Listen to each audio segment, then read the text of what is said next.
बिस्मिल्लाहिर्रहमानिर्रहीम। अस्सलाम वालेकुम। उम्मीद आप सब लोग खैरियत से होंगे। अल्लाह पाक आप सबको अपने हिफ्ज़-ए-ईमान में रखे, आमीन। जी, आज मैं बना रही हूँ खागीना, और खागीना बनता है अंडों से, और मैं ये रेसिपी बना रही हूँ बग़ैर अंडों के। तो रेसिपी को एंड तक देखिएगा। तो रेसिपी शुरू करने से पहले जो लोग मेरे चैनल पर नए हैं, काइंडली वो सब्सक्राइब करें, साथ में बेल के बटन को ज़रूर दबाएँ ताकि मेरी हर नई वीडियो सबसे पहले वो देख सके। तो जी शुरू करते हैं। जी, तो खागीना मैं बना रही हूँ बेसन से, बग़ैर अंडों के, ठीक है। तो सबसे पहले हम लेंगे एक बाउल, और ये आधा कप बेसन है, इसको मैंने छान लिया हुआ है, वो इसमें डाल देंगे। तो इसमें मैं डालूँगी ये हाफ़ टी स्पून नमक है और क्वार्टर टी स्पून हल्दी, और इसमें ये डालेंगे ये तकरीबन 4 अदद हरी मिर्चें हैं छोटी वाली। तो इसमें से तकरीबन मसलन एक हरी मिर्च जो है ना वो इसमें डाल देंगे, और ये 1 टेबल स्पून के करीब हम डाल देंगे हरा धनिया, ठीक। इन सब चीज़ों को अच्छे से मिक्स कर लें। अब इसमें हम थोड़ा थोड़ा पानी डालेंगे और इसका एक घोल तैयार कर लेंगे। थोड़ा सा और डालेंगे। इसे हमने रनी सूरत में बनाना है, गाढ़ा गाढ़ा नहीं बनाना।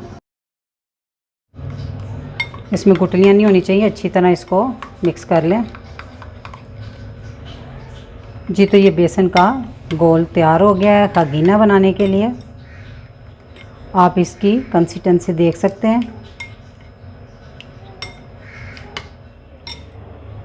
जी, तो चूल्हे पे पैन रख के इसमें आधा कप मैंने ऑयल डाल दिया है। ऑयल के गर्म होते ही इसमें हम डाल देंगे हाफ़ टी स्पून साबुत ज़ीरा।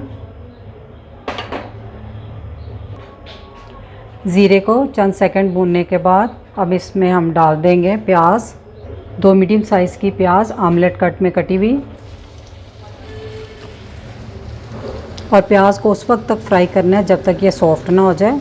हमने इसको ब्राउन नहीं करना। जी, तो प्याज को हमने हल्का फ्राई कर लिया, ये हल्की हल्की पिंक हो गई है। अब हम इसमें डाल देंगे 2 टीस्पून लहसुन अदरक चॉप किया हुआ बारीक। आपने इसमें कुटा हुआ या चॉप किया हुआ फ्रेश डालना है, इसमें पेस्ट नहीं आपने इस्तेमाल करनी। इसको 1-2 मिनट तक भून लें इसमें प्याज के साथ।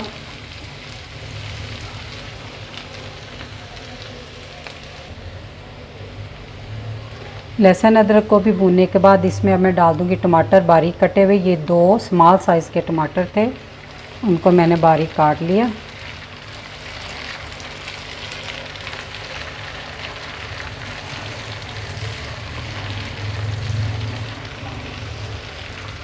तो इसके साथ ही हम इसमें नमक मिर्च भी डाल देंगे। हाफ़ टी स्पून नमक आप अपने टेस्ट के मुताबिक डाल सकते हैं। 1 टीस्पून कुटी हुई लाल मिर्च, हाफ़ टी स्पून हल्दी, और हाफ़ टी स्पून ही धनिया पाउडर। मैं इसमें पिसी हुई लाल मिर्च का इस्तेमाल नहीं कर रही, बस ये कुटी हुई लाल मिर्च काफ़ी है। बाकी आपने अपने हिसाब से इसको सेट कर सकते हैं, कम या ज़्यादा। अब हमने इसकी बुनाई करनी है उस वक्त तक जब तक टमाटर भी सॉफ्ट ना हो जाए, और जो इसका नमक मिर्च का कच्चापन है ना वो भी टमाटर के पानी के साथ ही ख़त्म हो जाएगा। मसाले को भूनते हुए आप इसे चम्मच की मदद से थोड़ा मैश करते जाएं टमाटरों को।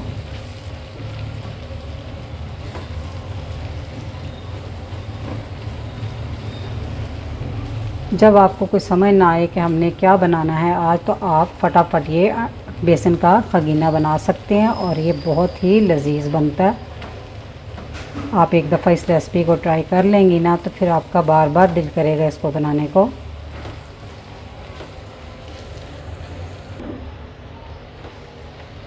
मसाले को 2 से 3 मिनट तक मैंने अच्छे से भून लिया है। तो अब हम इसमें थोड़ा सा पानी डाल देंगे, 1/4 कप के लिए मैंने डाल दिया। अब हमने जो बैटर बनाया था वो इसमें फैला के डाल देंगे।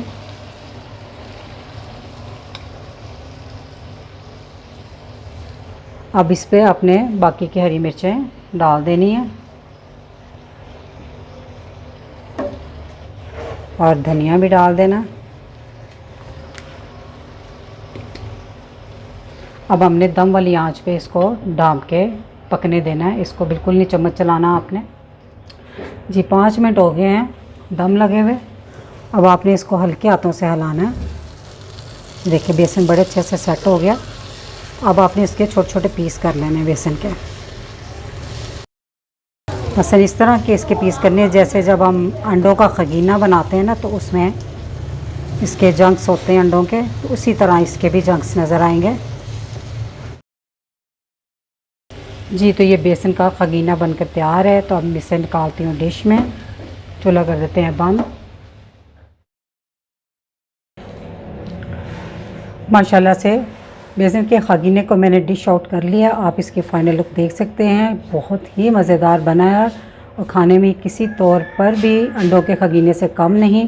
तो रेसिपी ज़रूर ट्राई कीजिएगा। तो रेसिपी अच्छी लगी तो मेरी वीडियो को लाइक, फैमिली मेम्बर, फ्रेंड के साथ शेयर कीजिएगा। दुआओं में याद रखिएगा। अल्लाह हाफिज़।